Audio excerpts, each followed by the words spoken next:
We'll start with the prayers. Om Sahana Bhavatu Sahanau Bhunaktu Sahaviryam Karavavahai Tejasvinavaditamastu ma vidvishavahai.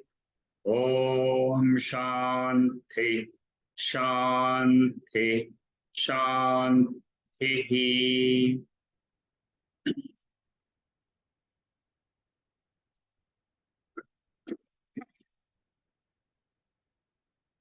We are doing Taittriya Upanishad Shankara Bhashyam. We are studying the second chapter, the first verse. First section, first verse.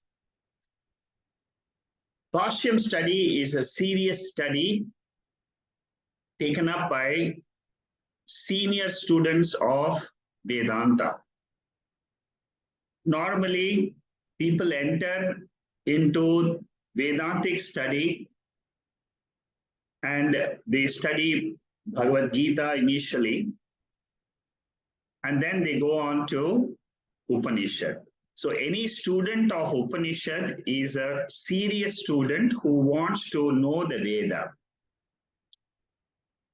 When you study the Veda, there are different ways to study the Upanishads. You can just listen to a commentary of a Swamiji where he gives his views on the Upanishadic mantras. There are several Swamijis who conduct these type of classes. Generally, in a Vedantic school, you will find that Shankara Bhashyam is taken up for Upanishad. When you study a 2-year intensive course or 3-year intensive course on Vedanta in India, you will find the Acharya there takes Bhashyam. Shankara Bhashyam means Shankaracharya's commentary on Upanishads. The difference between a normal study, Moolam study, that's what we call Bhashyam and Moolam. There are two types of study. Moolam means you just understand the mantras. Bhashyam means you understand what Shankaracharya has written about those mantras and you go word by word. What about his commentary? This is a sample study which I have taken up, and we are doing the first mantra. I have covered about 74 slides. Today I am going to take the 75th slide and the 24th topic. The first mantra itself, I have broken up the mantra, the Shankara Bhashyam into 47 topics. See that when you study the commentary of Shankaracharya, it's all in Sanskrit. So you need somebody who can translate it and who can explain it. There are translations available of Shankaracharya's Bhashyam. You can easily find them. Ramakrishna Mission has published several books which are Shankaracharya's commentaries on Upanishads. And there are other books also available. So you can study those texts. But the best form of study of the Bhashyam is you listen. Listen to some Acharya. You will find many talks available on the web on these Bhashyams also. And some of the students who are attending here, they also are doing simultaneously other Bhashyam studies. Okay, let's go now to topic 24. This is a very, very important topic. Not only in this Upanishad, but also when you study Brihadaranyaka Upanishad, Chandogya Upanishad, Mandukya Upanishad, you will find this particular topic is a common topic. Just before we enter into this topic, I'll just give you a background of how we have arrived at this topic so that in case you're new, you can understand a little bit of the background. What we have studied in the first mantra of this section, Shankaracharya or the Upanishad declares Brahman as Satyam, Jnanam, Anantam. What is Brahman?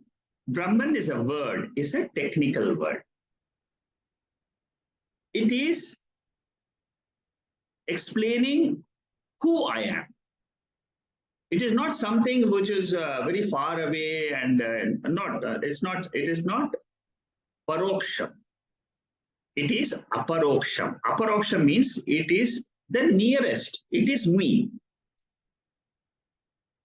So when the Upanishad says that this Brahman is Satyam, Jnanam, Anantam, Satyam means it negates everything which is changing by nature.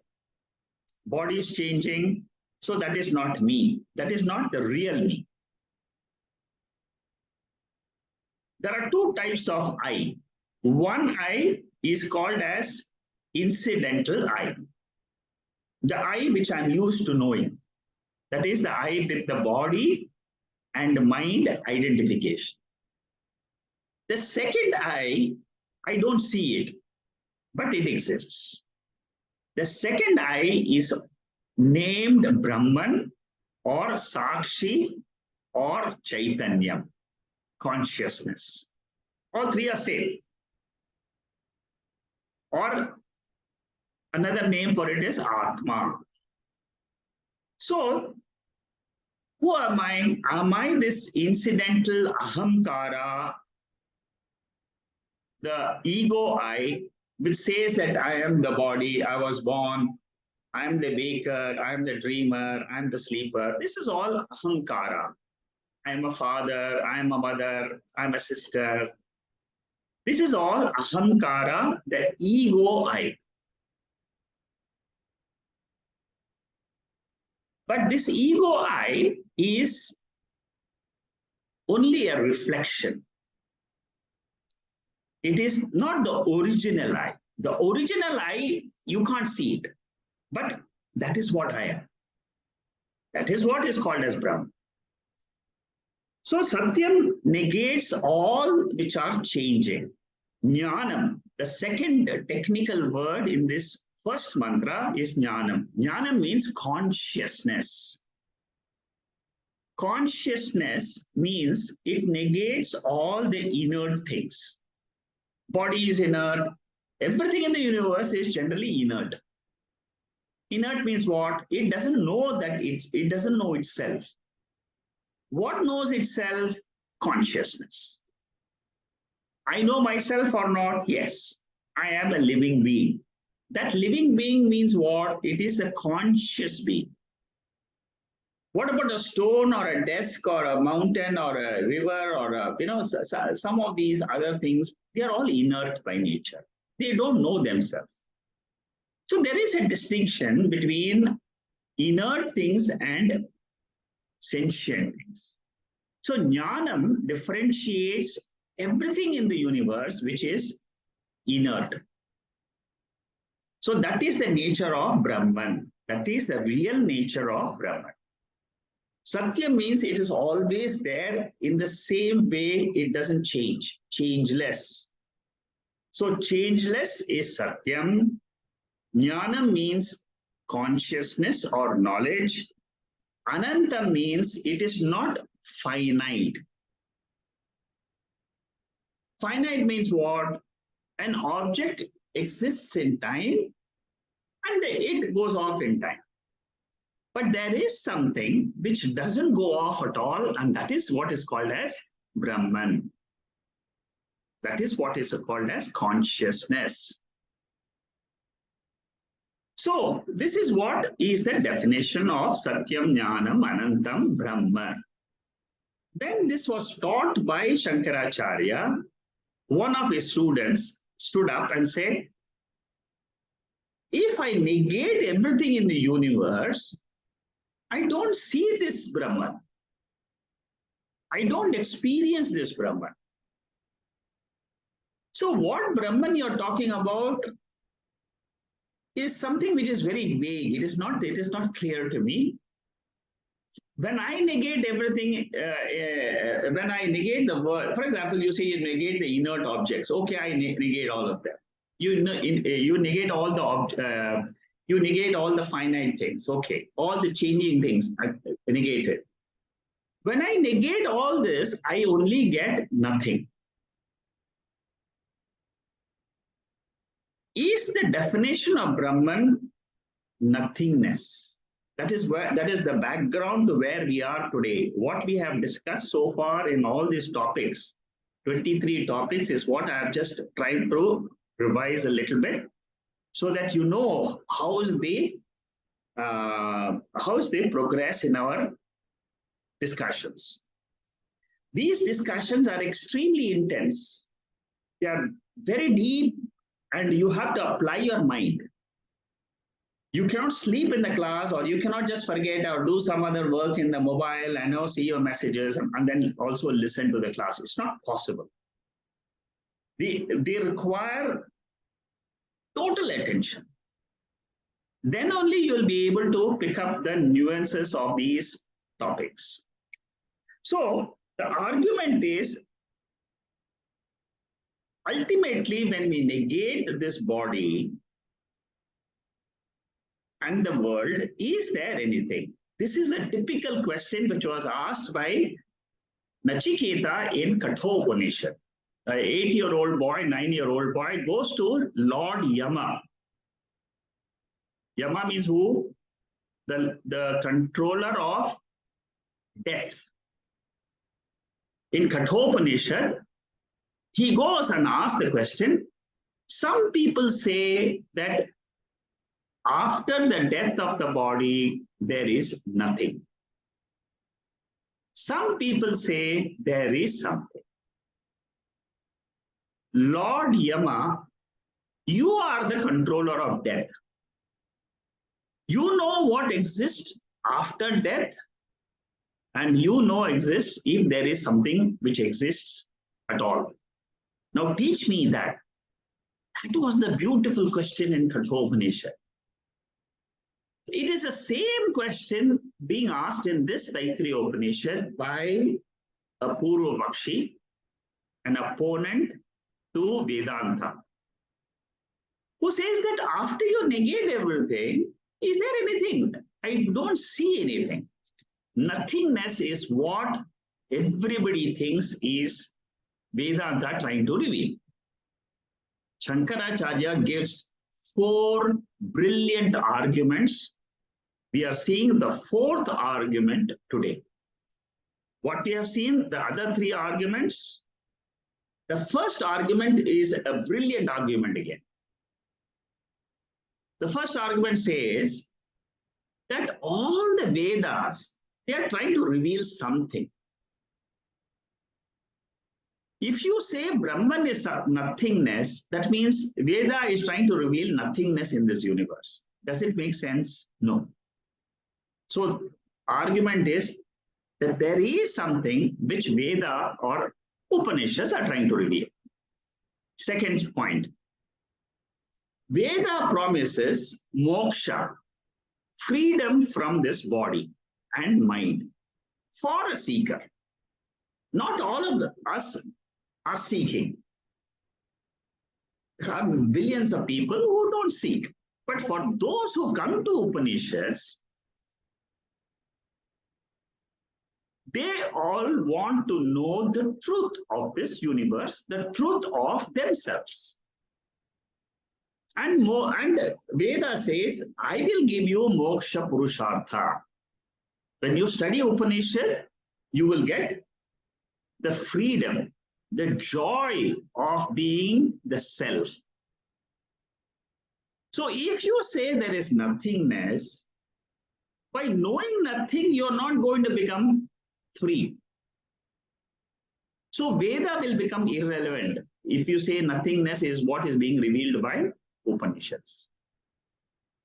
Third point, the derivation of Brahman itself, I will not go into the depth of that. I have discussed that before. Brihatvat Brahman. That is the definition of Brahman. So if that is a definition, it is not nothingness. It is something very, very, very, very, very, very big. Then another argument which Shankaracharya gave was, in grammar itself, you have adjectives. Now these adjectives are used to reveal an object. They are not used to reveal nothingness. So from grammar point of view, from derivation point of view, from moksha point of view, if you see, all this point to something which is existing, but I don't know it. My eyes cannot know it. My perceptive organs cannot know it. My mind cannot know it. What is this? The last argument which Shankaracharya gives for this discussion of Brahma Asti. This topic of Brahman exists is not taken up in many other Upanishads. It is taken up uniquely in this Upanishad and 2-3 other Upanishads. So Anupravesha Shruti is this topic. Very, very beautiful topic. When you go through this topic, you will see the importance of this topic. What is meaning of Anupravesha Shruti? Anupravesha means in this body, there is something which is entering and exiting. I explained to you last week a little bit about this, and I said today I will expand on this. For example, waker creates the dream world. Now let us just try to understand what is this waking which we all experience and what is dream which we experience.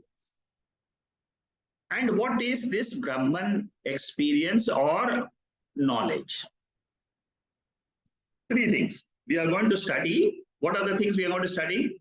We are going to study what is dream. And with reference to waker, what is the dream? That is topic number one. Topic number two, what is this Brahman or Atma? With reference to this Atma, what is the waker? If you understand the waker and dream example, you will be able to understand waker and Atma example easily. That is the objective of this discussion. Try to understand this sentence. Waker creates the dream world, enters the dream world, takes up the dream body, and becomes the dreamer experiencer. If you have understood this very clearly, it's very simple. It's all of us, we have the dream experience. Who has the dream experience? It is the waker only. Because I only say after getting up in the morning, I say I had a good dream experience or a bad dream experience. Now, who created the dream? It was the waker. Waker's what? Not the physical body. It is the mental, subtle body, which created mind, which created the entire waking world, dream world. Now, does the waker himself see that dream? No. It is not the waker who is seeing it, but what happens? A reflection of this waker is seeing the dream. That reflection is called as dreamer I. Who experiences? See, the world you experience is different and the experiencer is different. Dream world is experience, dreamer is the experiencer. So now you have understood waking and dream. Look at the second sentence.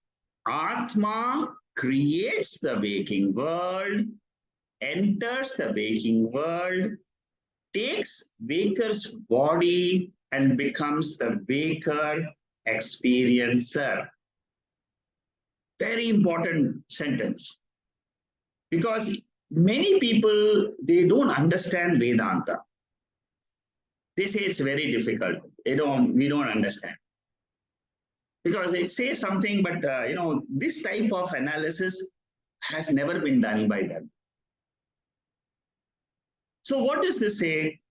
There is this Brahman or Atma. Let's just use the word Atma. What is Atma? Atma is like the waker. With reference to the dream world, it is the waker. With reference to the waking world, it is Atma. What is the definition of Atma? Satyam, Jnanam, Anantam.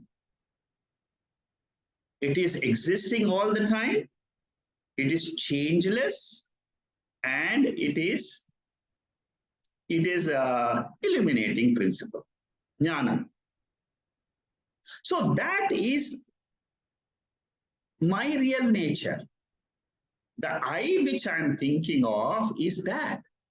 But what is the I today I am attached to? I am attached to the waking body and a waking experience. And I'm saying that this is my real nature. Is that exactly like the dreamer is saying, there is no waker at all. All which exists is only the dreamer and the dream experience. Don't make this mistake. Don't make this conclusion.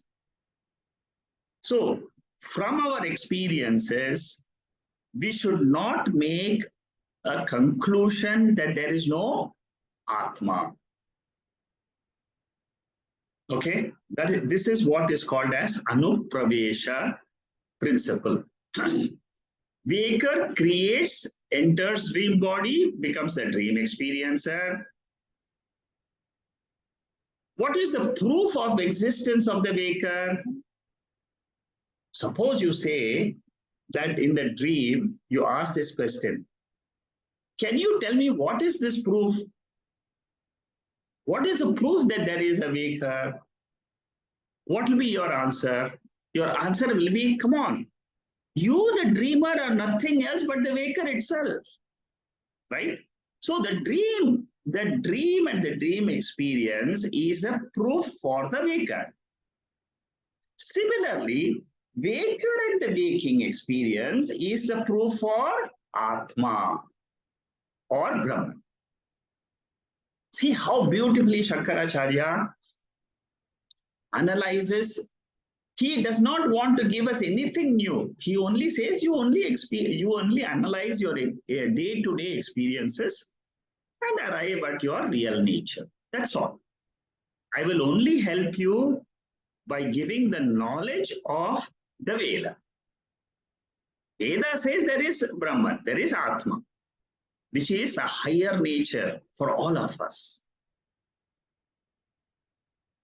So the experiencer Jiva is the creator himself. Existence of the Jiva is the proof of existence of a higher principle, which is called as Brahman. Now,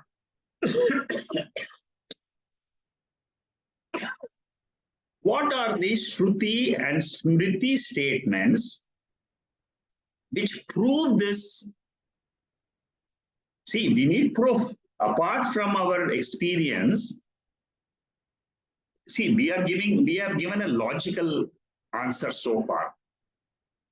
Taking a similar example of a dream and waker, we are saying, okay, like waking, there is like the waker, there is also Atma. Now, Shruti example is also equally important because all Vedantins have to ultimately fall back on the revealer Veda, which is the Upanishads. Chandogya Upanishad, now we are going to see several mantras which are talking about Anupravesha. In Chandogya, the sixth chapter is the Tattvamasi chapter, Mahavakya chapter. You are that Brahman is being revealed in the sixth chapter. In the sixth chapter, there are many sections. In the third section, in the second mantra, this is what is said. What is said? It says that this God principle or this Brahman or this Atma entered three deities: Agni, Jalam, Prithvi. This is the creation explained in Chandogya Upanishad. Chandogya says that the creation is made up of only three elements. The other Upanishads, like Taittriya Upanishad, say the creation came out of five elements. So here, in Brahma Sutra, we will analyze whether the creation came out of three or five. That is Brahma Sutra topic, which is a higher text, which we will do after finishing the Upanishadic study. So this Lord or Chaitanyam or Atma created and entered as what? As the self. I shall manifest myself in many names and forms. So in each body, who is there? God is there in each body as the self of the body. That is why in Bhagavad Gita, in the 10th chapter, the glories, Vibhuti Yoga, in that chapter, the first glory the Lord says in the 19th verse of that chapter 10, he says, Aham Atma Gudakeshaha. I am the self in all the beings. When you say I, that I stands for this consciousness, for this God principle.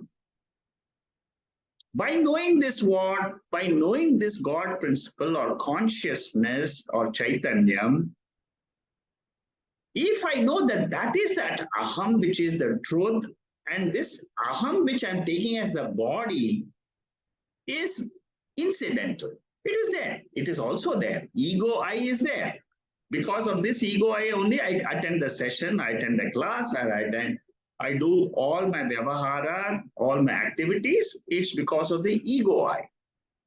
But there is a higher I,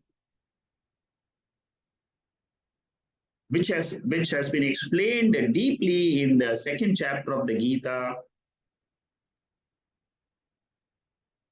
And in almost every, the whole Upanishad is nothing but it is a revelation of the higher I.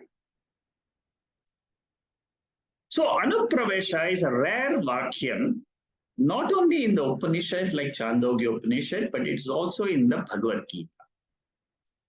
Where is it in Bhagavad Gita? In chapter 7, the second mantra talks about two prakritis, para prakriti, apara prakriti. For those who have done the Bhagavad Gita, you will understand this because you will remember there is something called as para prakriti, apara prakriti. Para prakriti means it is the higher form. Apara prakriti means it is the lower form. Apara prakriti is the maya, the incidental nature. Para prakriti is Brahman, the Atma, the consciousness. That is what is said in the Gita.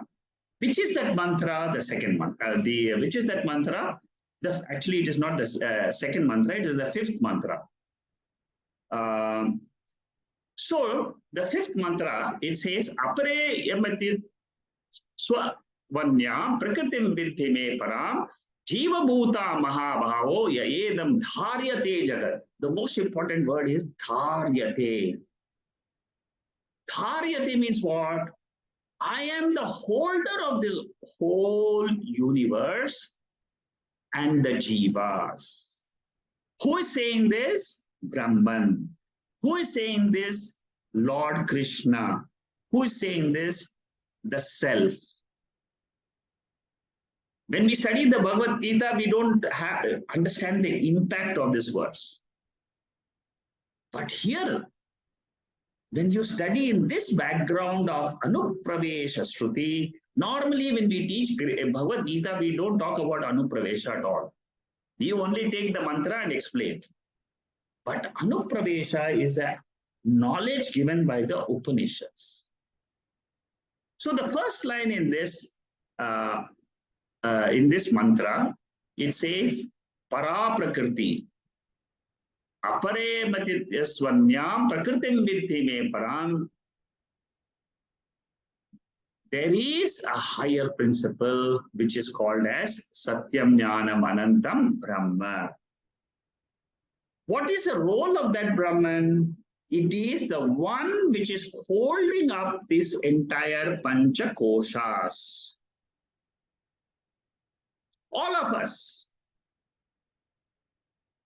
Which means what? That Brahman has entered this body and mind complex, which is what is called as Anupravesha. This principle you cannot see by the eyes, you cannot hear by the ears. There is no guna attached to this Brahman. It is Nirgunam. Taittriya Upanishad, the second chapter. We are doing now the second chapter, the first section. In the sixth section, this mantra comes in, which is called as Anupravesha Shruti Vakyam in Taittriya Upanishad. Here in the fourth line, Tadanu Pravishya Sachatyacha Bhavat. See, Anupravesha, the word is used. Fourth line, you will see that Atma or Brahman has entered this body. So whenever we are studying the Upanishad, we have to have 100% faith in the Upanishads. That they are teaching me something about my nature. Once you have this faith, then all these verses will have meaning. You will get the meaning of this, you will get convinced of this, and you'll get convinced of the knowledge which you gain from these mantra. This mantra is an extremely important mantra. For those who want to study Upanishad, this is one of the most important mantras, Anupravesha Shruti mantra, the second chapter, sixth section, third mantra. See, because of time availability and because the study of Upanishad commentary takes such a long time, I don't have so much of time to dwell on the entire Taittriya Upanishad. I will try and do as much as I can, but see how deep is this topic. So this Anupravesha is the proof for the existence of a higher principle. That higher principle is called as existence. You can call it as jnanam, you can call it as infinite, not affected by time and all that. You see, all that we'll come to that later on. But basically, you should understand there is something. Brahman is available in every shariram as the Sakshi Chaitanya. What is the easiest way to realize this? I'll explain to you. What is the easiest way? The easiest way to realize Sakshi or this consciousness. Very easy. What you have to do, just close your eyes. Don't do anything. After 2-3 minutes, you will realize there are some thoughts happening in this mind. It's a simple experiment. You just have to close your eyes. When you close your eyes, what I mean is you close all your sense organs, your ears, your eyes, the touch, everything you close. Automatically it will happen. When you close your eyes, you will become aware of your thoughts. Every one of us. Everybody. That is the nature of this world. So what will happen? You will become aware of the thoughts. Aware of thoughts means what? Aware there is something called as mind.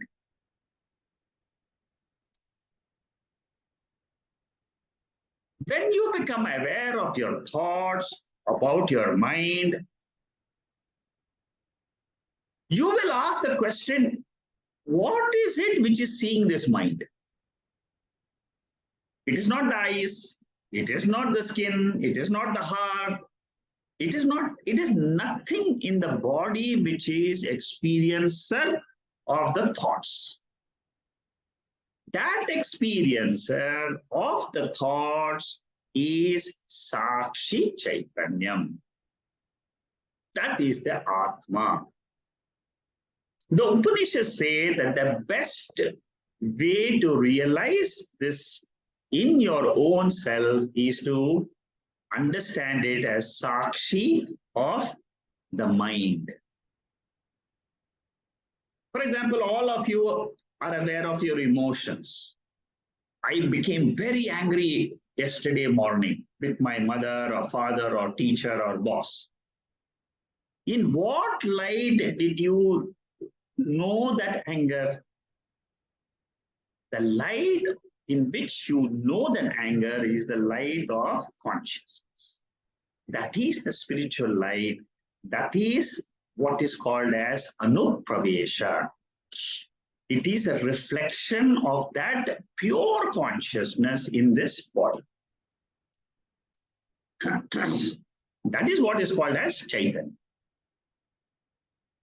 Bhagavad Gita in the 13th chapter, 23rd verse. Upadrishta tu manta cha bharta bhokta maheshwaraha paramatmeti chapyuktaha dehesmin purusha paraha. Very beautiful verse again. There is something called as Supreme Purusha, the Sakshi principle, which is what the spectator. It doesn't participate in the activities of the mind and the body with the world. It is only an illuminator. That illuminating principle is called as spectator. In other words, Sakshi. In other words, supporter. Bharta Bhokta Maheshwaraha. In other words, that illuminating principle is the enjoyer in this body, the karta in this body. That illuminating principle is the great self, the great Lord, the supreme self, which is called as Paravidya.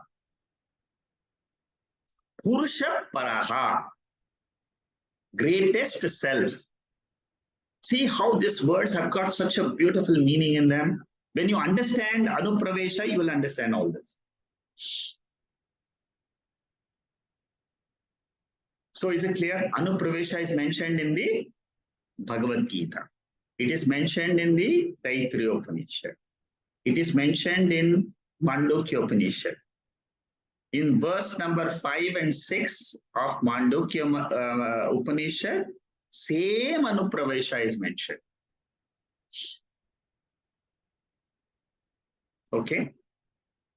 Brahman is the essence of Jiva, which is the Sakshi Chaitanyam.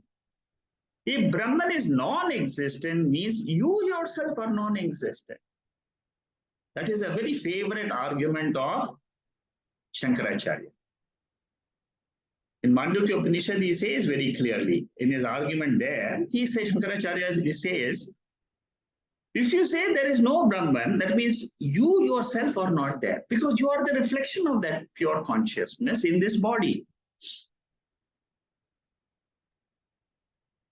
Okay, Taittriya Upanishad has one more verse in the 6th section, the first verse. Asanneva sa bhavati asti brahmeti ched veda.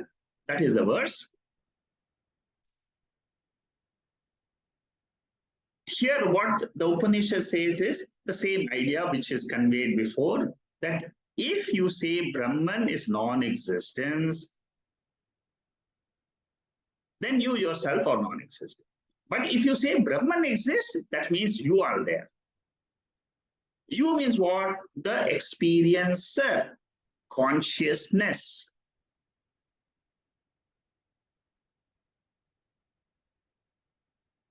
So, Anandamaya Kosha is the experienced object in the sleep state. But who is the experiencer of that Ananda in the sleep state? It is this Brahman. It is this consciousness. All of us go to sleep every day. And all of us, when we get up, we say, yes, I had a great sleep. Very peaceful, very joyous. I was very happy. Why were you happy in sleep? You had no money, you had nothing, you were not experiencing any joy of this world in sleep. But you say that you had joy in sleep, blissful sleep. It is because in the mind, in the Anandamaya, in the vritti called as Anandamaya Kosha, in that vritti, there was a reflection of Atma. That is what is said by Upanishads. So the happiness which we experience at any point of time is only a reflection of that pure consciousness. So the fourth argument, Anupravesha, what is the conclusion? Conclusion is Tasmat Brahman na Shunyam. Brahman or Atma or is not Shunyam, it is not nothingness, but it is positive entity. It is something which is there. It is a consciousness principle. It is the light of all the lights. Jyotisham api jyotihi. Bhagavad Gita.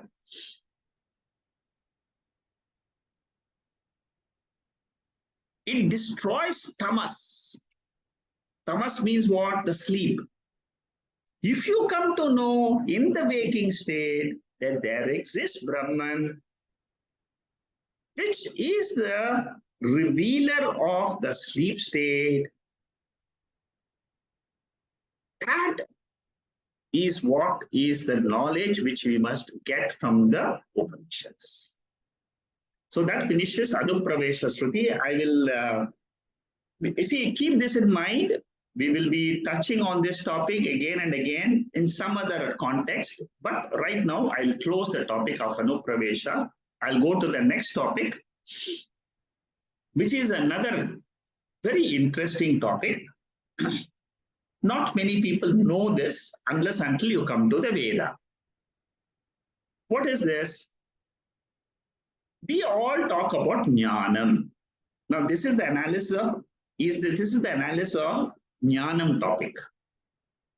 Satyam is existence of Brahman, which we have finished. That Brahman exists. Now we are talking about Jnanam. In Vedanta, there are two types of Jnana. Understand this very clearly, okay? Very, very beautiful topic, interesting topic, and try to get the depth of this topic. This will be useful to you in the moksha. All of us can say While studying this Upanishad itself, I became free. That is what is the usual way of becoming free from the identifications with this body.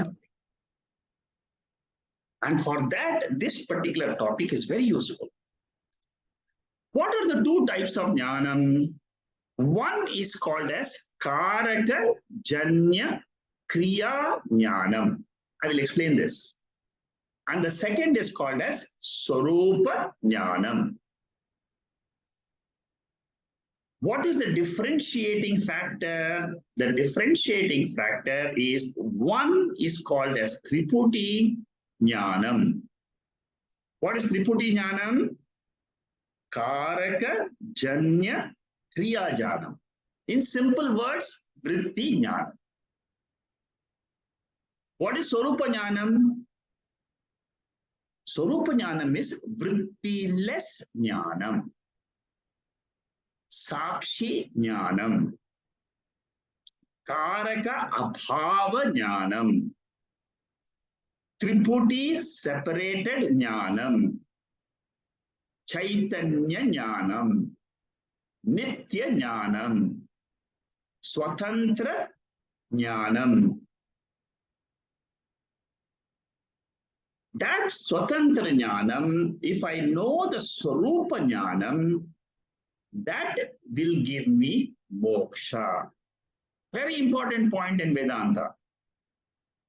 See, that is the depth of this commentaries. You know, when we discuss the commentaries, we go topic by topic. And each topic has got great depths, great knowledge in them from Vedantic point of view. So Swarupa Jnana means it is me, myself, when I know my nature as Satyam Jnanam Anantam Brahma. That is my nature. Who am I? I am pure consciousness, pure existence. What is the definition of pure existence and pure consciousness? If you want to know that, you should know what is Vritti Jnana. Okay, now let us come to Vritti Jnana. Vritti Jnana means, okay, I'll complete the other. Swarupa Jnana means, Swarupa Jnanam is something which is always there.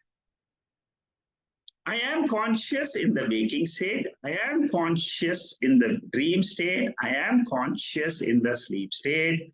The states belong to the mind. Consciousness doesn't change. That consciousness, awareness, is called as Swarupam. Nature. Whose nature? My nature. When I say my, does it mean the body? No. Does it mean the mind? No. Does it mean any of my possessions? No. Neither it means ahamkara, neither it means mamakara. It means medium-less jnanam. If you have understood Swarupa Jnanam, it's very easy to understand Vritti Jnana. Okay? So who am I in sleep? Is it Vritti Jnanam or is it Swarupa Jnanam? Is there Vritti or mind in sleep? No. But do I know that I exist in sleep? Yes. How do I know that I exist in sleep? Because it is Samanya Jnanam, Swarupa Jnanam.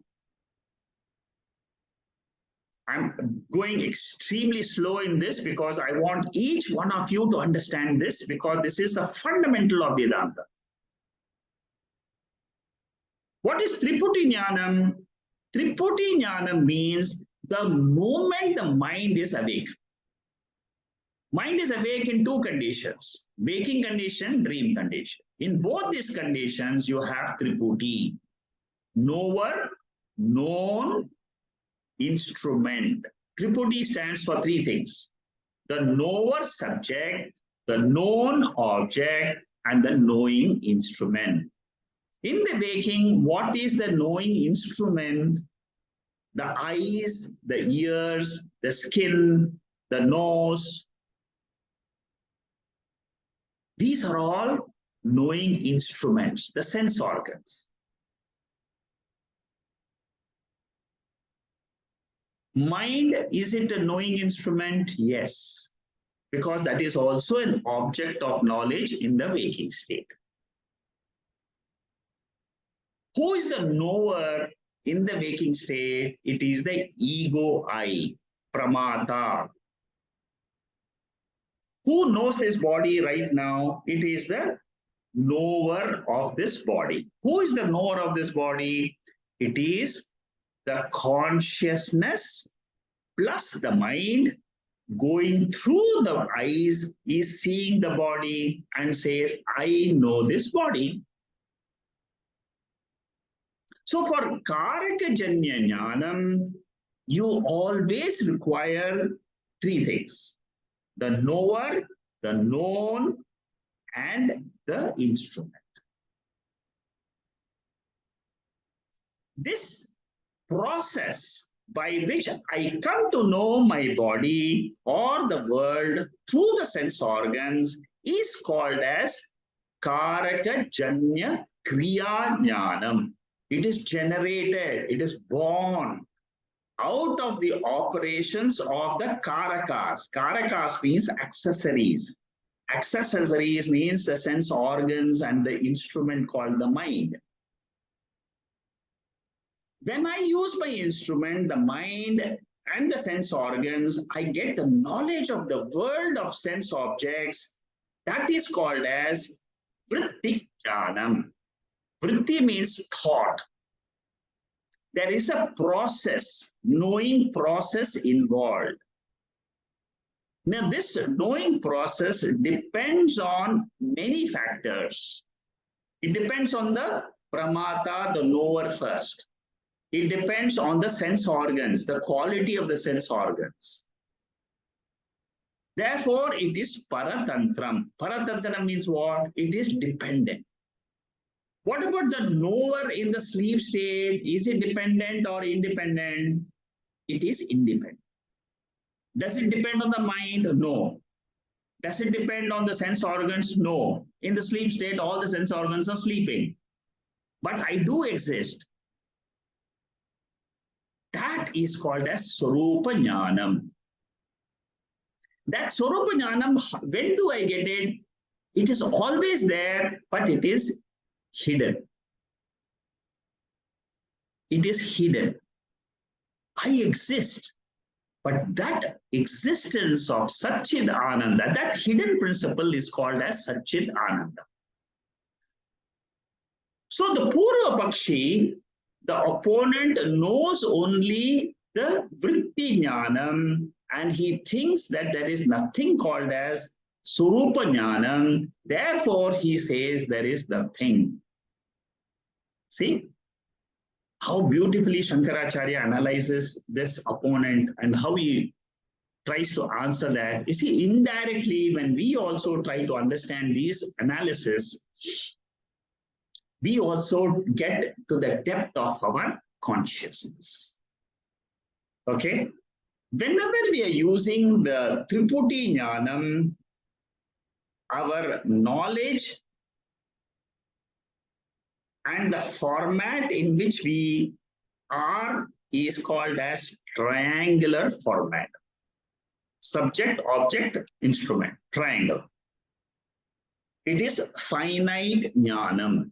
This Jnanam about the world, is it infinite? No. The moment I go to sleep, I don't have this knowledge that I am existing in this world and I am sleeping in a beautifully air-conditioned room. That knowledge is not there. So it is finite. What about Swarupa Jnanam, the I? Is it there in sleep? Is it there in waking? Is it there in dream? Yes. It is Swatantra Jnanam. So when I know that subject as the Swarupa consciousness and the whole universe of three states, waking, dream, and sleep, or the Panchakoshas, then the whole world is called as Anatma, and I, the consciousness, is called as Atma. That understanding is called as binary format. I will be using these two terms very often in my discussions on Vedanta in all the Upanishads. So understand these two terminologies, triangular format and binary format. It's the same. We are all talking about ourselves only, but in which format? Bhagavad Gita, when we study, we are all in the triangular format. The Lord is there, Ishvara is there, he's the controller and all that. The moment I come to Upanishads, I come and use the binary format because you come to Satyam Jnanam Anantam as the Atma. Everything else is Anatma. So, by knowing this Brahman, by knowing this Atma, I will get moksha. But if this Brahman is non-existent or it is not there according to the Purva Pakshi, then this jnanam about Brahman will become useless. Therefore, Brahman exists. Anirmoksha prasanga will come. Anirmoksha prasanga means what? The futility of getting moksha will come. What is the use of knowing nothingness? I will not become free. That is what is the analysis of Shankaracharya. Okay, so this description of commentary is I've given here. It's a very long. See, for those people who want to study these commentaries in detail and Bhashyam in detail, my notes has got Shankaracharya's Bhashyam in Sanskrit. It has also got the translation in Sanskrit. But these translations are very, very intense. You need a lot of time to understand these commentaries. That's why I've got these notes here. If you read the notes, it becomes slightly easier. Okay, so when the Bhashyam study is like doing the PhD in Vedanta.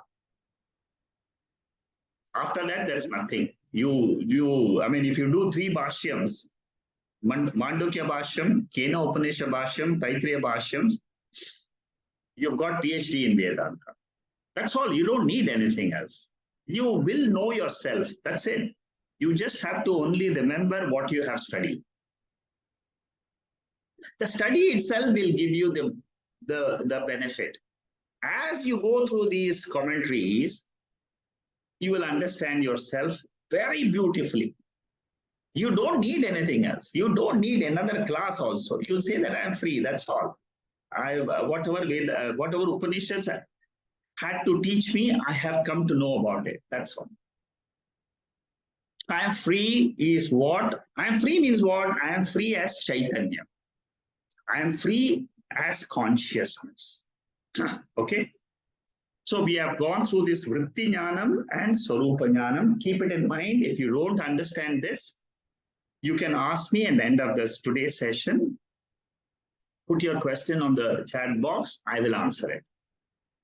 What is the nature? Next topic.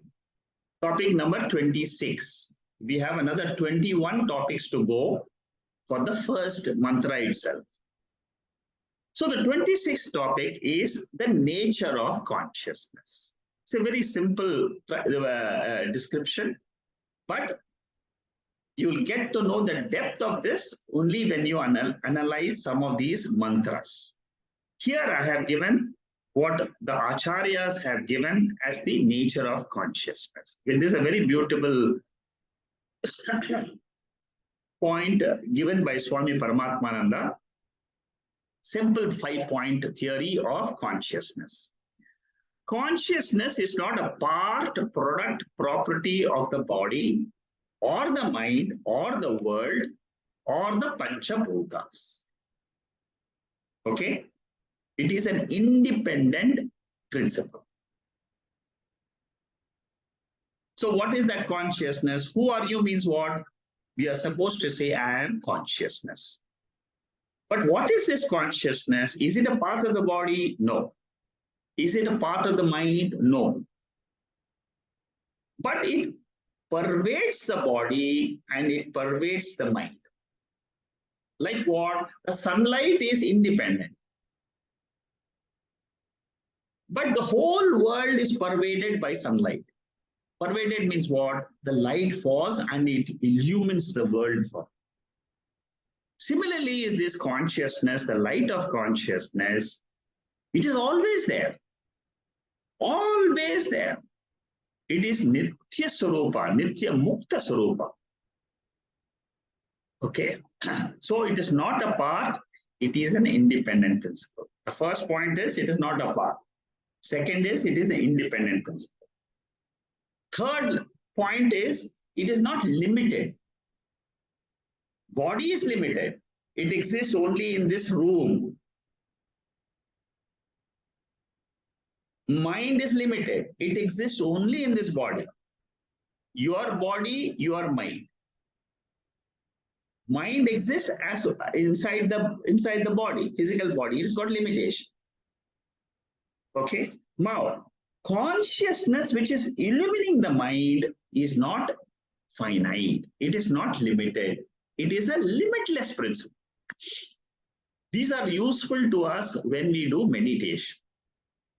Suppose you want to know, if somebody says you have studied Vedanta and tell me in simple 5 sentences, who are you?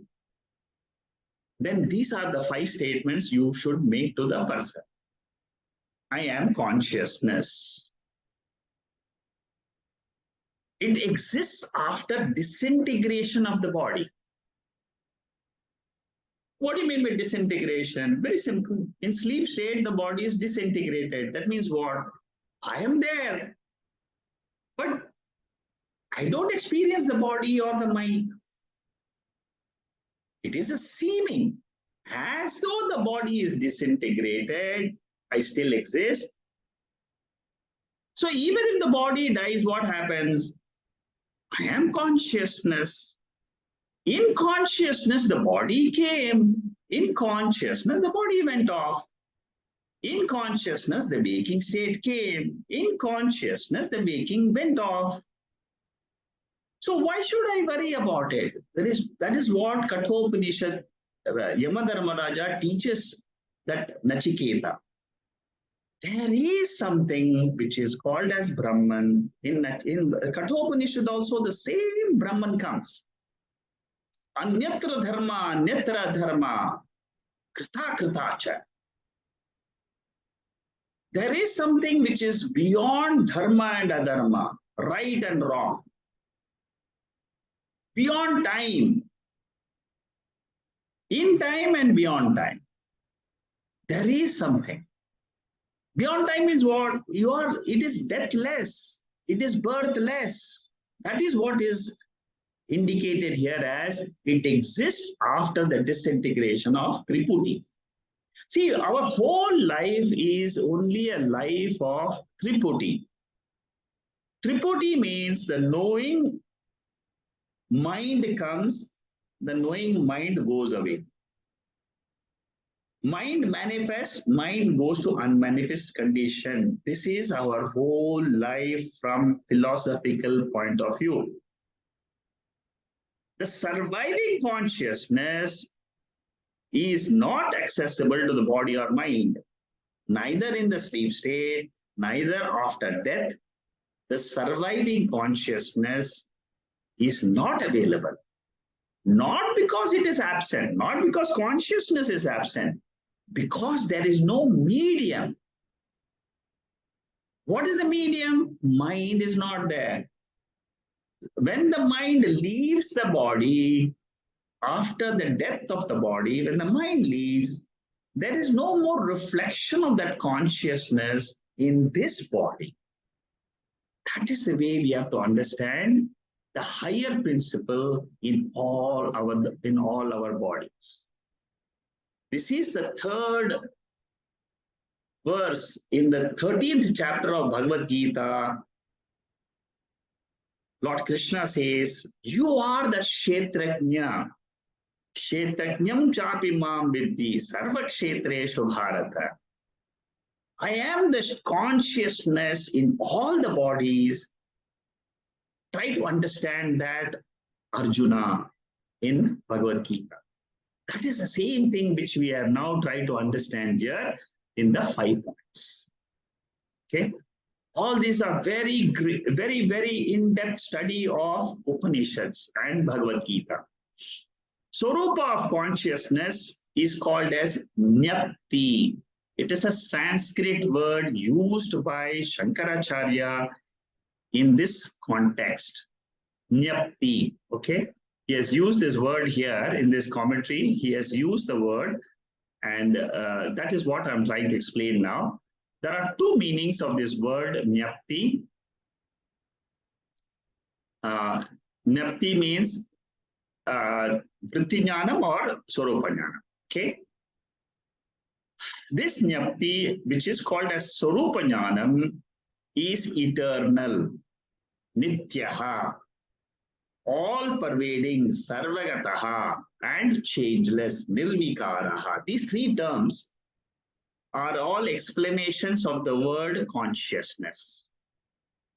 And in Bhagavad Gita, you will see in the second chapter, all these three words will come.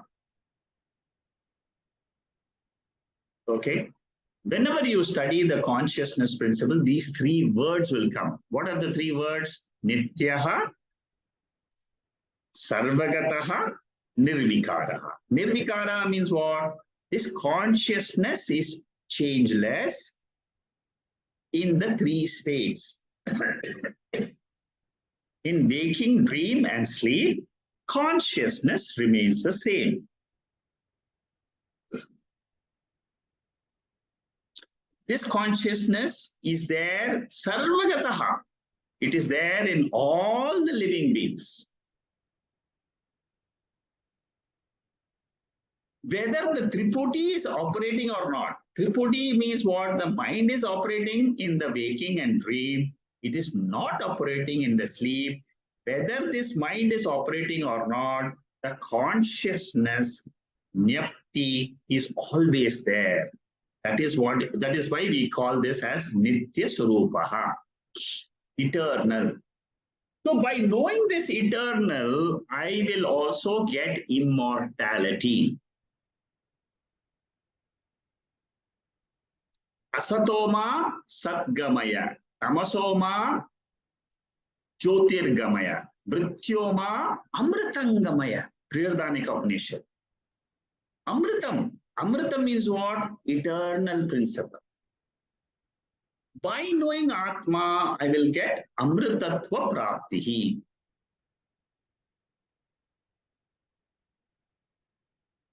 Throughout my life, I can keep this knowledge of Upanishads with me. All other knowledge will come and go, come and go, come and go. When the objects are there in front, there'll be some vritti jnana. But Swarupa Jnanam remains same for all of us. All the time, it is the same jnana. I am conscious.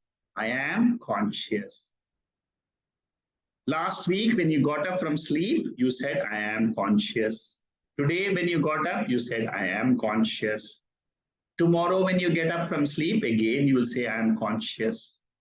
During the sleep also, you were conscious, but you didn't know you were conscious because the knowingness depends on the mind. The mind was absent in sleep. Therefore, you couldn't say, I am conscious in the sleep state. Whether the pramata, the knower mind, or prameyam, the objects of the world, or the sense organs, whether they are operating or not, the Swarupa Jnanam is always there. That Swarupa Jnanam is called as the big I. What is the small I? The Triputi I. I'm a waker, I'm a sleeper, I'm a dreamer.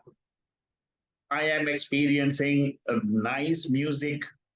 I am experiencing a very good food. I am experiencing a beautiful movie. All this is the small I, ego I. So behind the ego I is this Satyam Sakshi Nitya Swatantram I. What is Jagrat? Jagrat is where the mind is the Pramata, the knower. How does it become the knower? By the light of consciousness, it borrows from consciousness that light and it becomes the knower of the sense objects. Prameyam, through which the sense organs are operating. So Jagrat Triputi consists of mind, senses, and objects. In Advaitam, this Pramata, Pramanam, Prameyam by themselves are Jadam. Mind by itself is Jadam, made up of 5 elements. Body is made up of 5 elements, inert. What powers this body? Shrotrasya Shrotram, Kena Upanishad. That consciousness powers this body.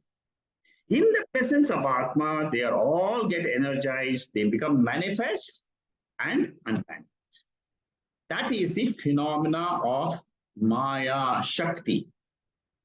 It is the what is called as Maya. Maya is nothing but it is the nature of manifestations and manifestation. Okay. Swarupa Vijnanam of Brahman is I alone am. Aham Brahmasmi. So ultimately, if you want to know, when you say Aham Brahmasmi, or you say I have got the knowledge of the Veda about myself, what will you tell about yourself? Shankaracharya says, you can only say this. What is that? In Sarupa Jnanam, I alone am. That is what is called as Tat Tvam Asi. The teacher is trying to point out to the student, you are that consciousness principle in which you alone are, because the Triputi is not there. See how beautifully the Shankaracharya's commentary analysis takes us from our current Triputi state of ego I to that state which is revealed by the Veda. How beautifully the commentary takes us there. That is the power of the Upanishads. Prakashavat, that consciousness is like the sunlight. Sunlight is only material light, but that is the spiritual light. Agnir Ushnavat, like the fire, heat of the fire, it is the awareness of the consciousness. Can you separate the heat from the fire? No. Can you separate the awareness, nature, illuminating nature from consciousness? No. So awareness of consciousness is its primary nature. It is not an action, but it is nature. When the fire is burning, it is not an action. It is the nature of fire to burn. Therefore, we say there is no duality, there is only non-dual Brahman. Because without awareness, without consciousness, the world is inert. There is no second thing in the world. Second thing comes and goes, comes and goes. That is what is called as mithya. In the awareness principle, which is always existing principle, there is a world which comes and goes for each one of us. That awareness is non-different from Brahman. Awareness is the consciousness principle. Okay? Okay, now This 27 topic is a revision topic. Whatever we have studied, I've just put some notes here. This is the mantra which we are discussing. 211 Satyam Jnanam Anantam Brahma. This is the sentence we are discussing, the second line of this verse. Shankaracharya is analyzing Jnanam portion in what we have recently concluded. He refutes Jnanam as not the Jnata, not the Jnana Karanam, not the Jneyam. It is not the Triputi. Jnanam is an independent principle. It is not the Triputi. Once again, I'm repeating. Ego I is borrowing, mind is borrowing consciousness from the original consciousness, from that Brahman.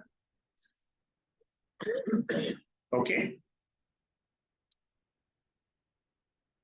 So, Brahman exists not as nothingness or blankness, but as a positive entity. It is got consciousness as its very nature. Okay, we have seen the Vritti Jnanam and Swarupa Jnanam, and Triputi also we have analyzed. This is just a revision. The moonlight borrows the light of the sun. I have taken this example many times, so I'll just mention it to you. Moon does not have light of its own. It is inert by nature. It doesn't have the illumination capacity. The illumination capacity belongs to the sun. Similarly, the body doesn't have the knowingness. The body is inert. What powers this body? That consciousness. Awareness, like the sun, you have the awareness consciousness. Okay.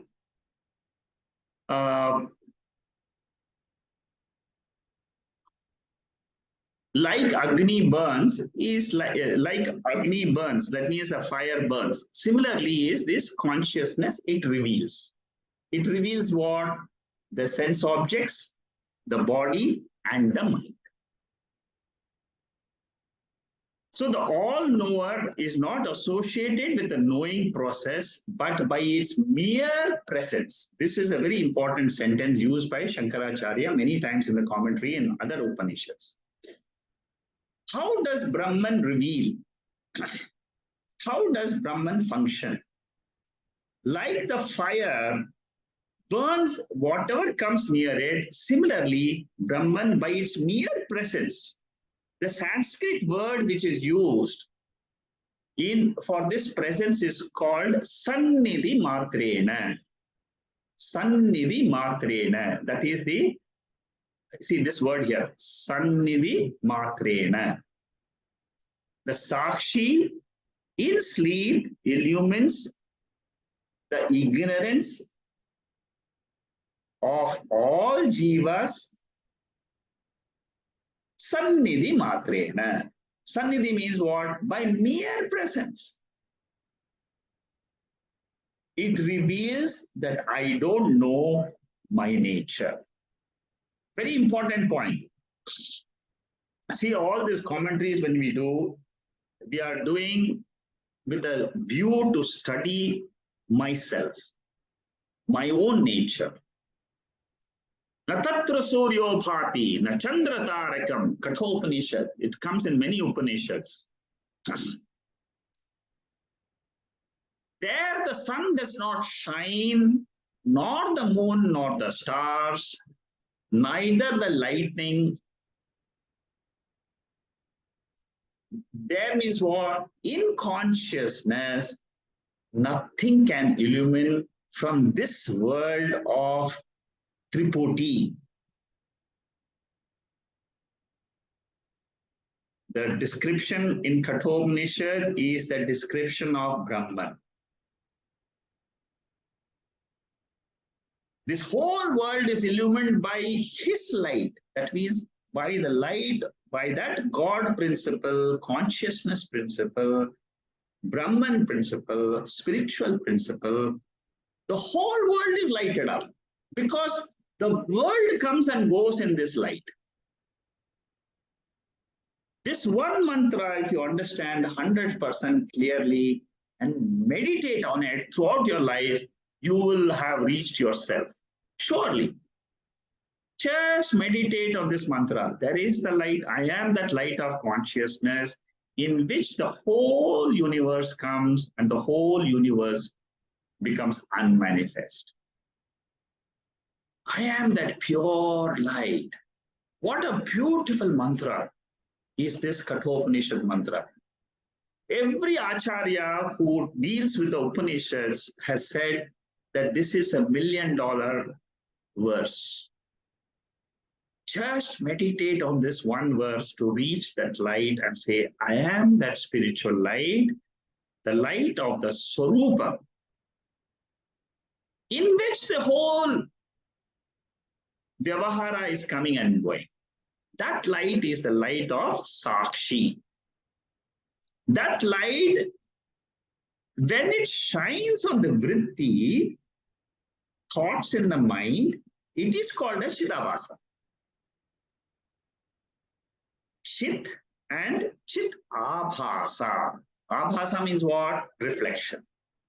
Reflection of what? That consciousness is reflected on the vritti. And when does the vritti come? The moment I wake up in the morning, the mind is awake. When the mind is awake, all of us, we say, I am. I am is the first vritti.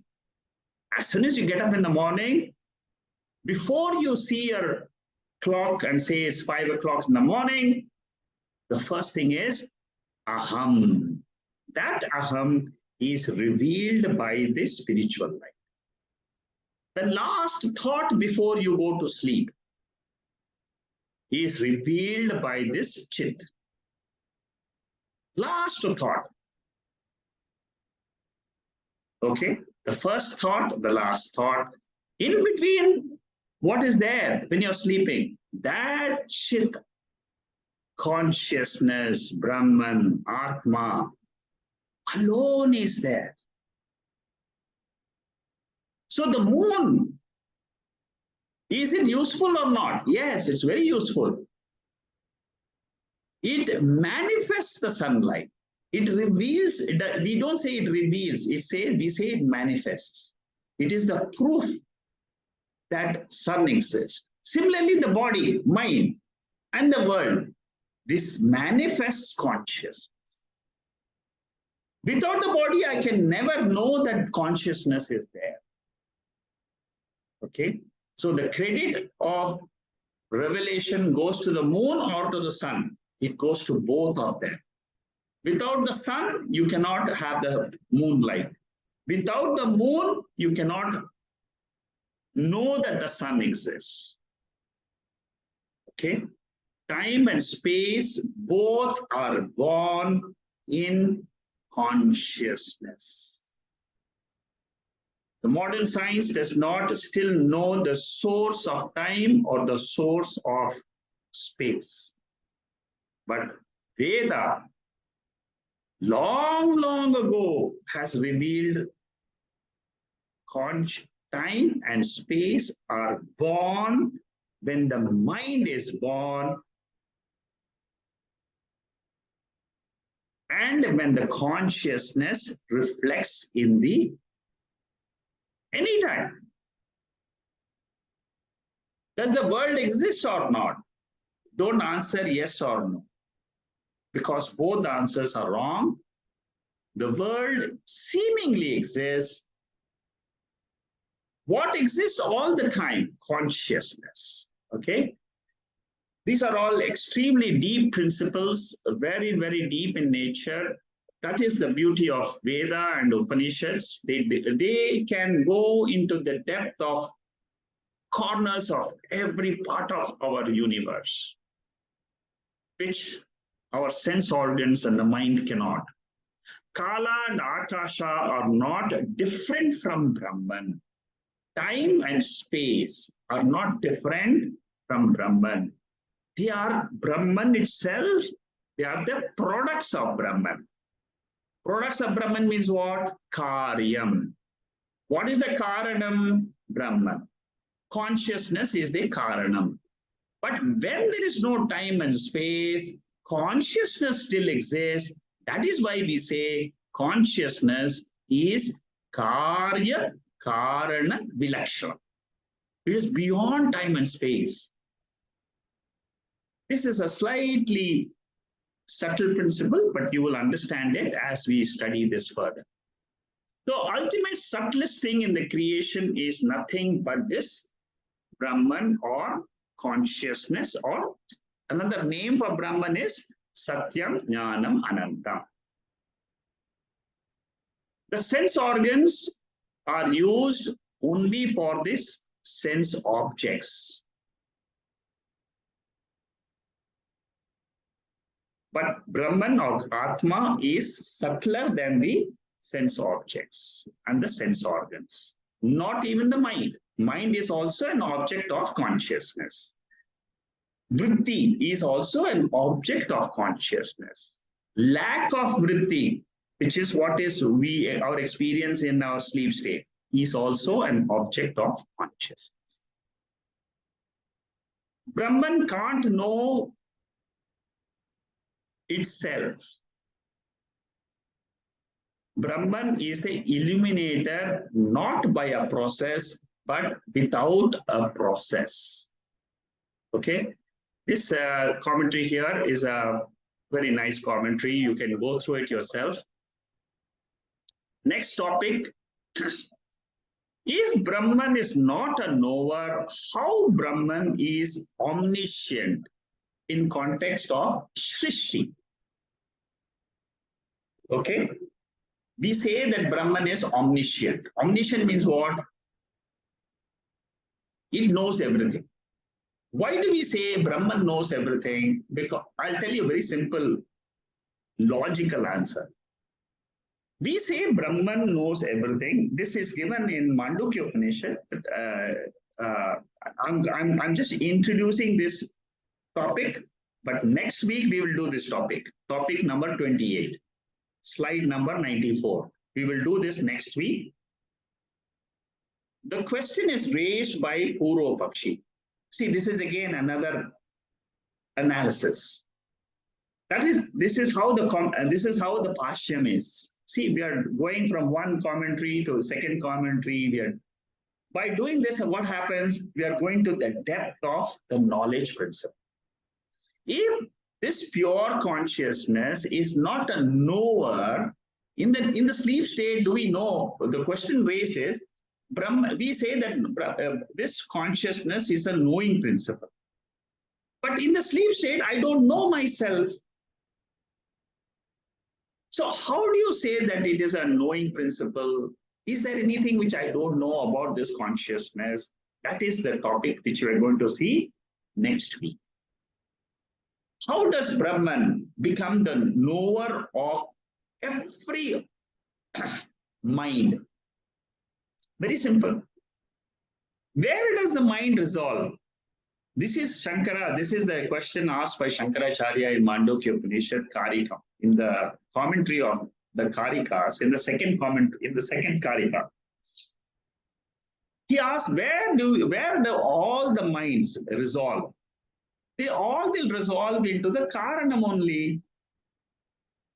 Where do the pots resolve? In clay. Where do the ornaments, the ring and bangle and chain, where do they resolve? They resolve in gold. Resolve means what? They become one with the Karanam, which is gold. Similarly, our mind, you take so many billions of people, billions, huh? Every time when somebody goes to sleep, where does the mind go to sleep?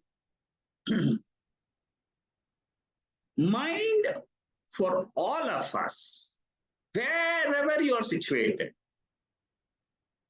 it rests in only one place.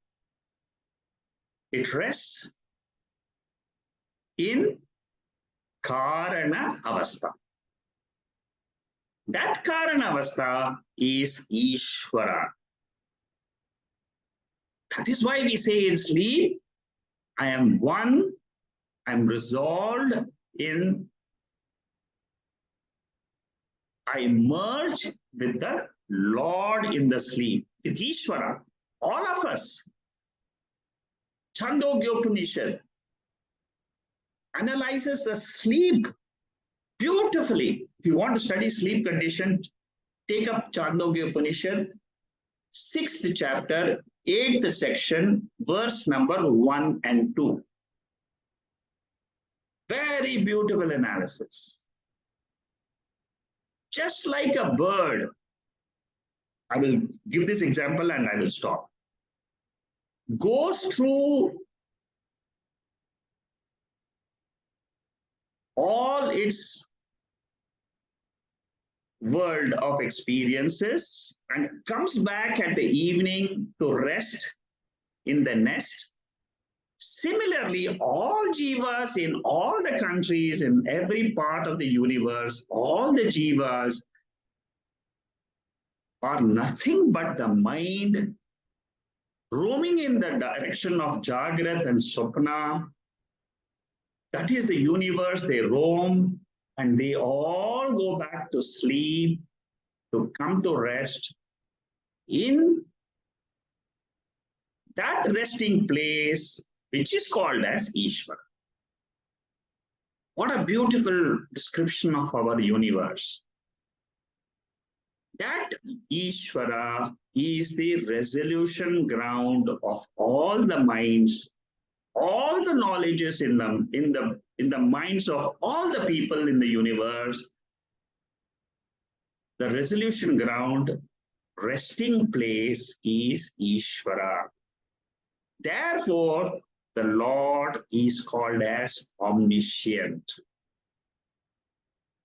And that Lord is Brahman.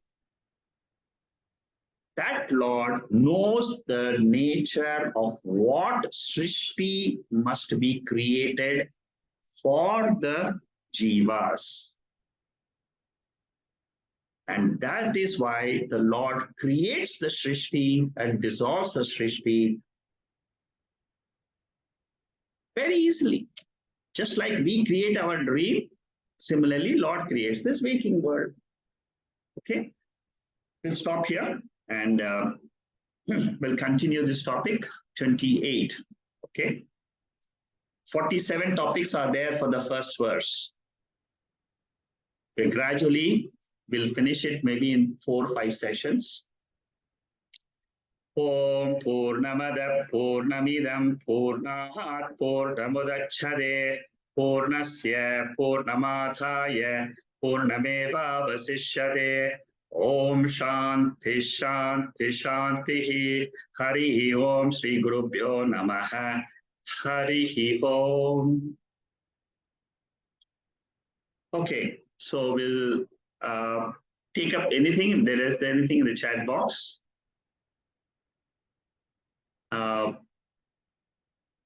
Manikandan, he says, consciousness exists after disintegration of Tripuri. Correct. Is Tripuri the only pramanam?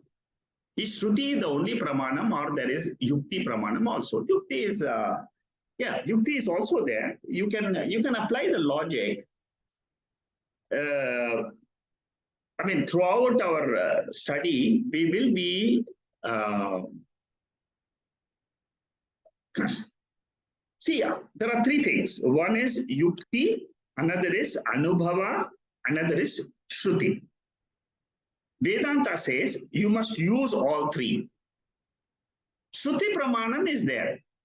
That is very simple. Brahma Vida Apnoti Param Tadesham Yuktam, or all the mantras which deal with the Brahman descriptions in the Upanishads, they are the Shruti Vakyam. Anubhava, the 3 legs, the 3 legs of one is Shruti, another is Anubhava, and then Yukti.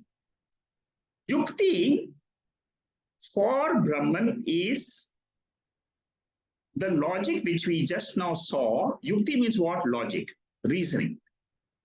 Like the world is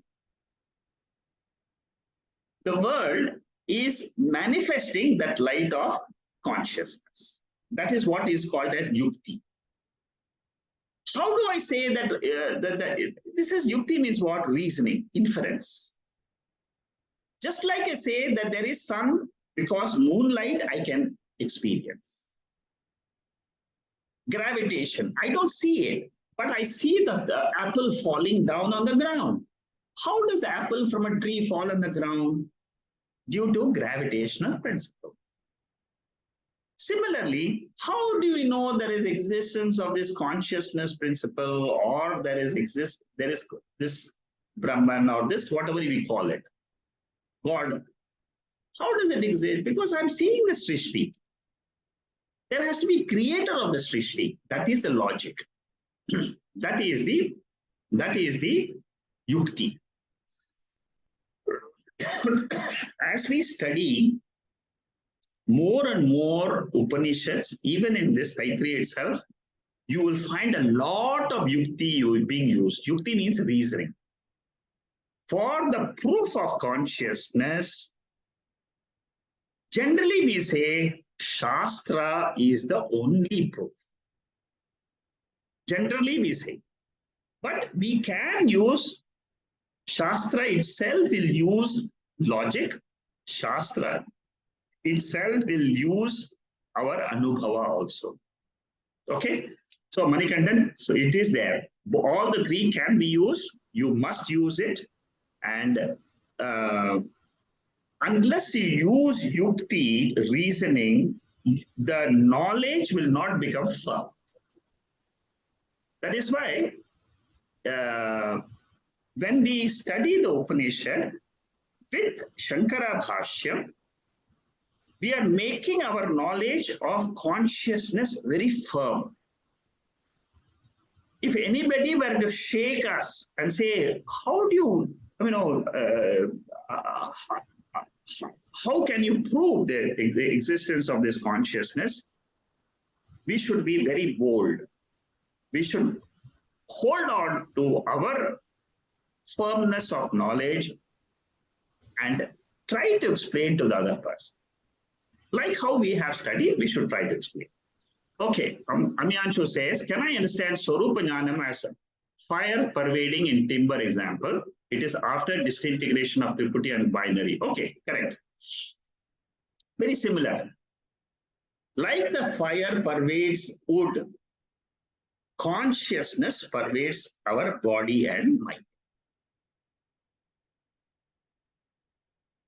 It's a very, very practical example given by Shankaracharya and Vivek Chodamani.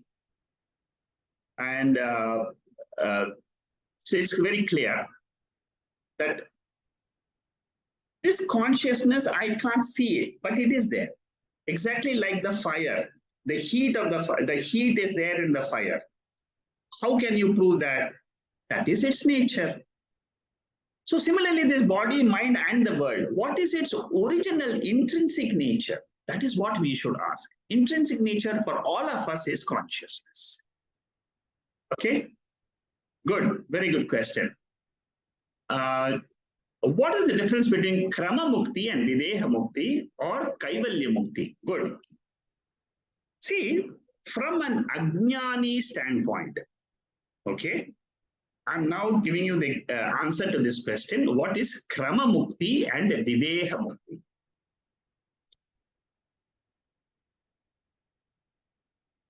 I will first explain to you Krama Mukti. Krama Mukti is a principle. It is a theory. What is the theory? Krama means what? Order. You do this and then you will get this. There is step number 1 and then there is step number 2. When you try to understand Krama Mukti in Vedanta, many scriptures, including Bhagavad Gita, says that sometimes due to obstacles, you may not get freedom here. While studying in this earth, you may not get freedom. It is a belief. It is said in the scriptures that when you leave this body, you go to another plane of consciousness after you leave this body, where you get the same knowledge about Brahman, and then you become free in that state. Normally, people who are upasakas, who don't have jnana yoga in this birth, you have just done upasana and upasana and upasana. For those upasakas, they say there is krama mukti.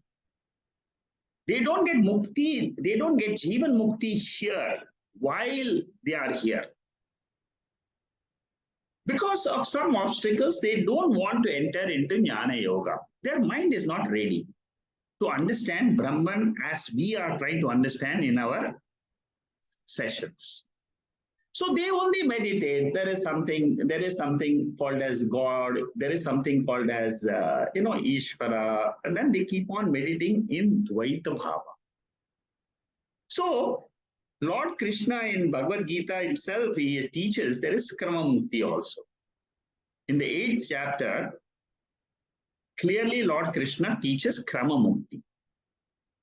So I hope Krama Mukti is clear. Krama Mukti is, you don't get Jnana Yoga here, you only do Upasana Yoga and Karma Yoga. And then go to another plane after you leave this body. This is a belief, okay? There's no proof.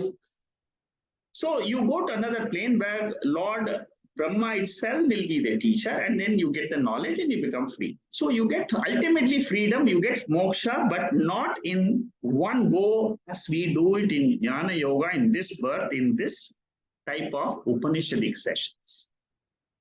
What is Videha Mukti? Videha Mukti. Okay, Kaivalya Mukti is something different, yeah? Videha Mukti.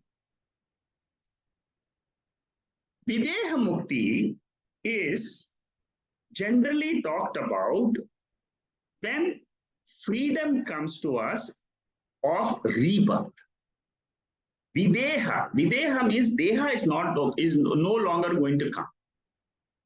So when the Deha is not, Videha means after we get this knowledge, we don't get freedom from rebirth in this birth, in this while we study itself. There's no Nitya Mukti here. Nitya Mukti is what Vedanta teaches us. So Videha Mukti, Jivan Mukti and Videha Mukti. Jivan Mukti means you become free while you are living in this world. Videha Mukti means you don't have rebirth. No more Deha is taken up. That is called as Videha Mukti or Kaivalya. Kaivalya means it is no longer you are born again. Okay, these are all meant for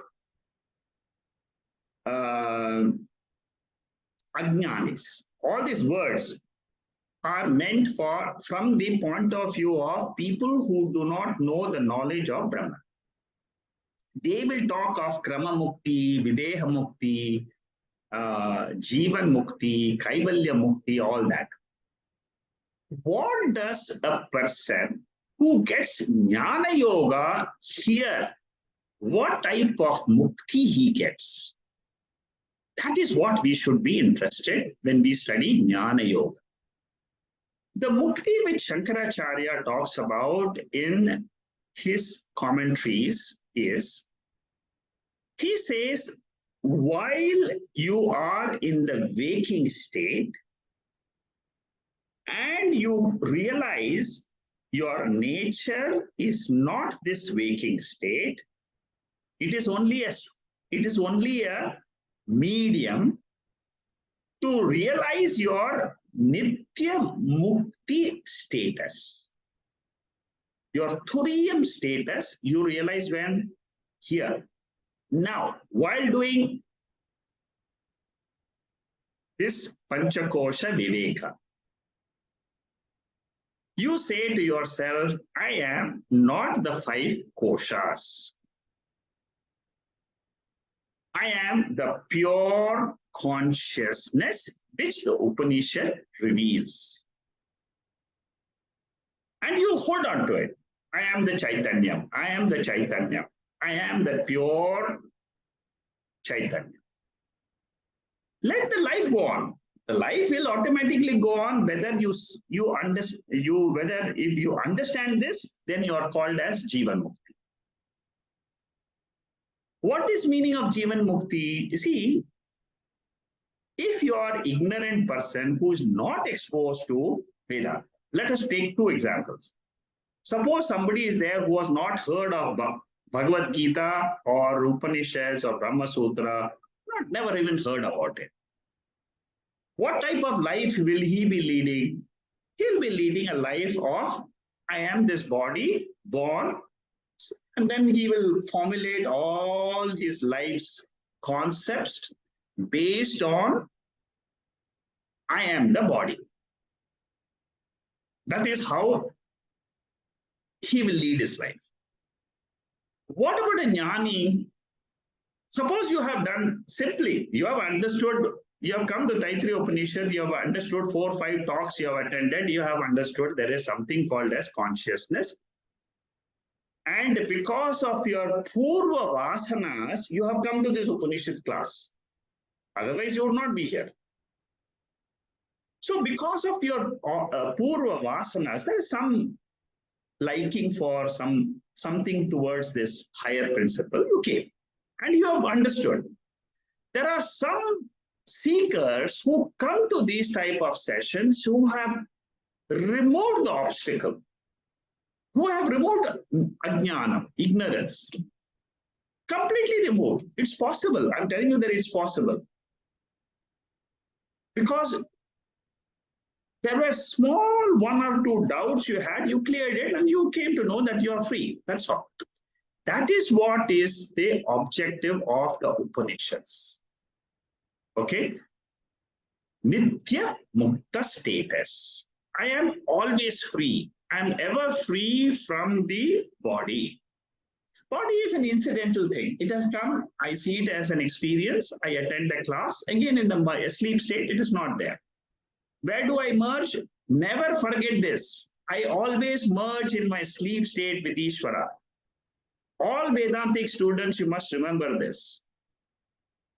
Very, very strongly, Shankaracharya proves it in Mandukya Upanishad. In the commentary of the 5th verse and the 6th verse of Mandukya Upanishad, there is a fantastic commentary on the sleep state in Karika number 2.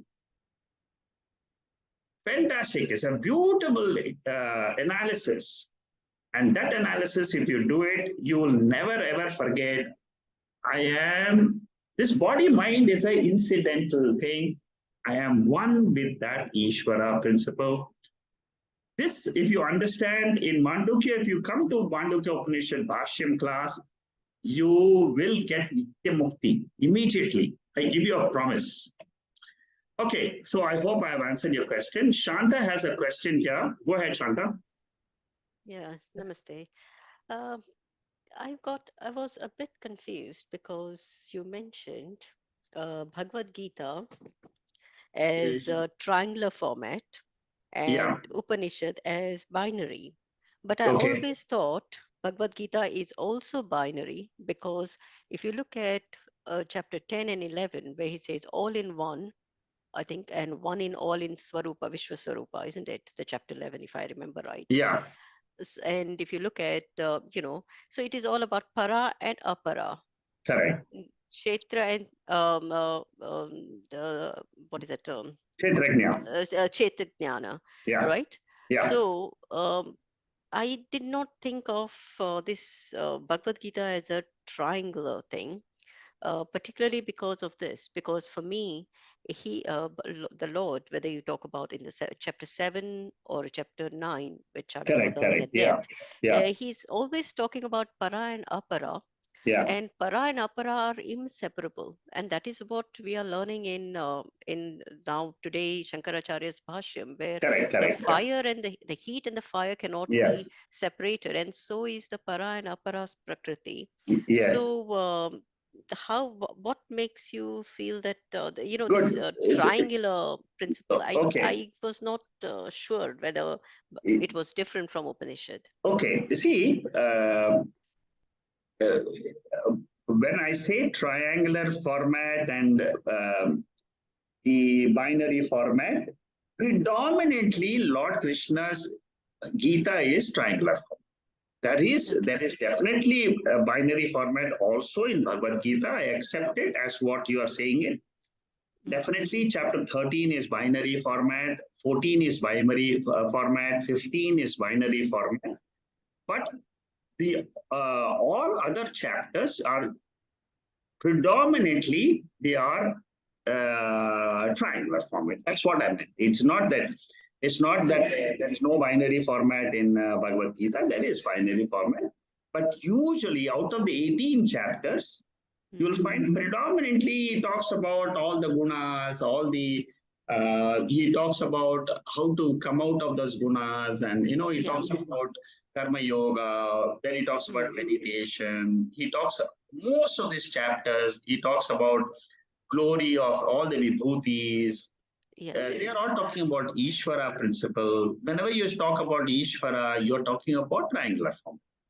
You're talking Okay. So about in that way. jivas. Okay. Yeah. In that Yeah, because sense, I we are thought that still. was preparation to It's a preparation. understand. It's a Yeah, preparation, but it is still predominantly a Jiva Jagat Ishvara Ishvara. Yeah. format.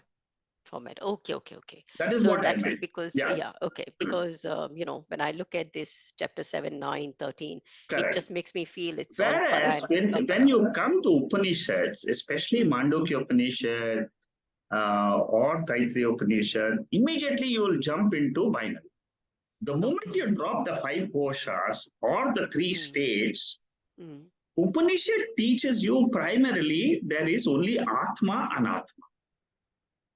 okay. There is no Jiva Jagat Ishvara format. That triangular format which we have usually that I am the Jiva, there is a world which is existing, which is called as Jagat. And because there is a Jiva and a Jagat, definitely there has to be a creator of this Jagat. All this is nothing but it is a lower format. Mm, It is at a lower junior level. The moment you come up to the Upanishad level, immediately you should, in your mind, it's only a mindset. mm, You can shift it immediately. The moment you come to these type of talks in Bhashya, immediately you will come and say, "Oh, this is the triangular. This is the." Uh, is it not like when you're doing your bachelor's degree, master's degree, you will learn a bit more, and then when you do yes, yes, PhD, you learn absolutely. perfect. So Yes, therefore, yes, it is just a preparation for us correct. to Yes, prepare Bhagavad Gita, where there is Ishvara, Jagat, Ishvara, and Jiva, and then take you to the binary, and then tell you that Advaitam. So in one more question I had regarding this Chandogya Upanishad about these three elements, whereas Taittiriya Upanishad talks about five elements. And now my question is, uh, as we see the cycle, right? From Atma comes the space. From space comes the Vayu correct. who say this.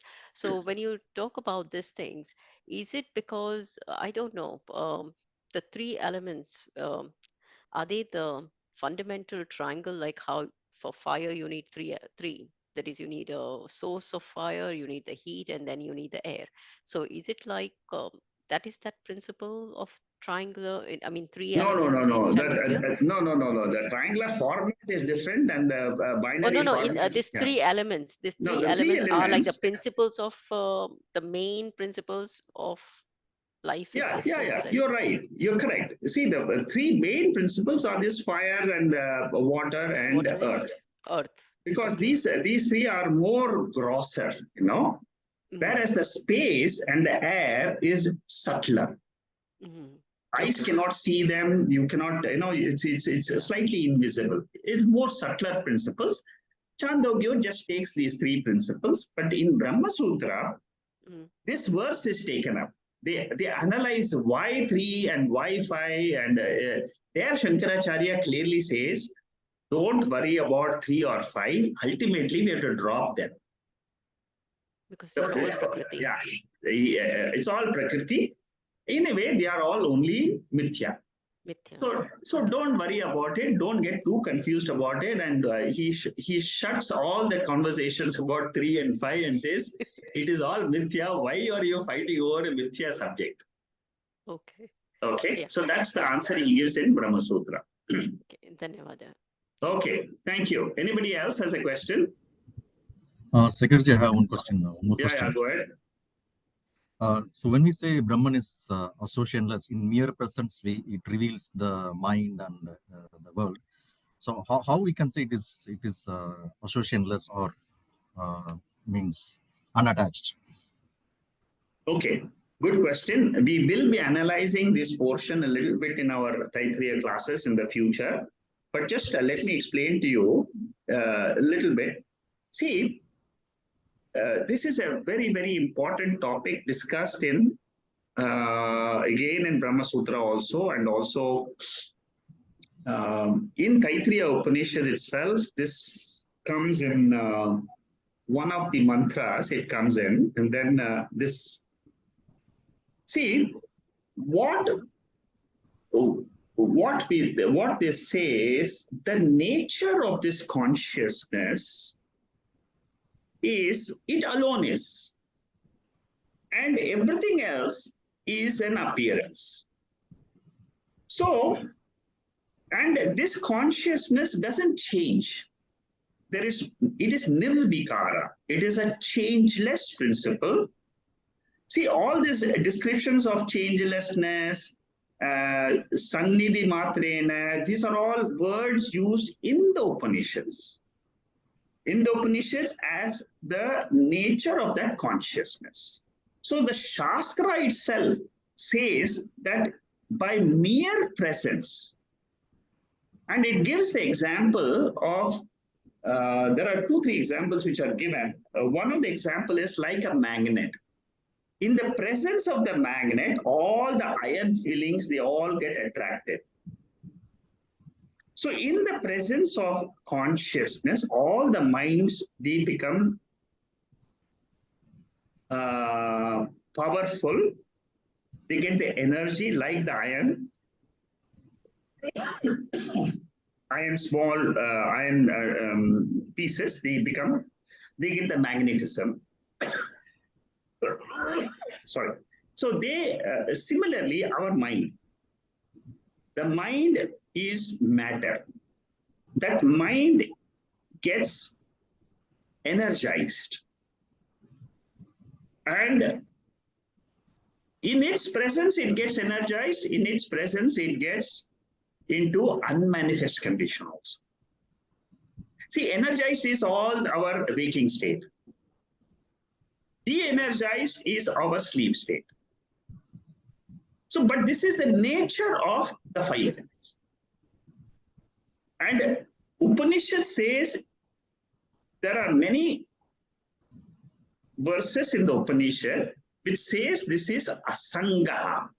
It is untouched by anything in creation.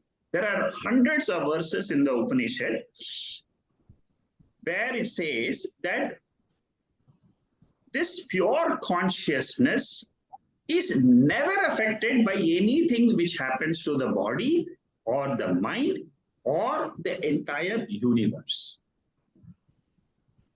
So, sannidhi matrena is a very, very important concept to understand that I am ever free, I am never affected, and I am like that space. They give you the example of space, like the space is not at all affected, whatever happens in creation. The space, without space, you can't have creation because we need a holding point. So similarly, for creation, you need the awareness principle. That awareness principle is always awareing the entire universe, whether the minds exist or not. That awareness is always of the nature of illumination, of the nature of knowledge. This knowledge means what? It is samanya knowledge. That is the Swarupa Jnana. So, just wait for a couple of sessions. We will be doing this Sannidhi Matrena. The examples will be taken. It will become more clear. But it is mainly because the Upanishad says that it is Asanga Swarupa. How to reconcile this Asanga? Asanga means unattached to anything in the universe. The body is seen and it becomes unseen. So, and for example, even in the sleep state, the whole universe is not known to us. That is our ignorant state. Don't forget that ignorant state. Ignorant state is a very, very big topic for analysis in Mandukya Upanishad. Ignorance is one topic. If you understand clearly that topic, and again, there is a lot of commentary on that by Shankaracharya. Anyway, let's not get into it. So I hope I've cleared Manikandan. Thank you, Secretary. Yes. Thank you. Anybody else?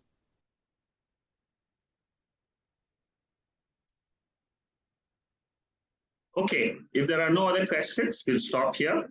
We'll continue next week, and we'll see how to take this next topic, number 28. We'll see next week. Thank you. Good night. Thank you, Shekhar-ji. Thank you. Thank you. Thank you. Namaste. Thank you. Namaste. Namaste.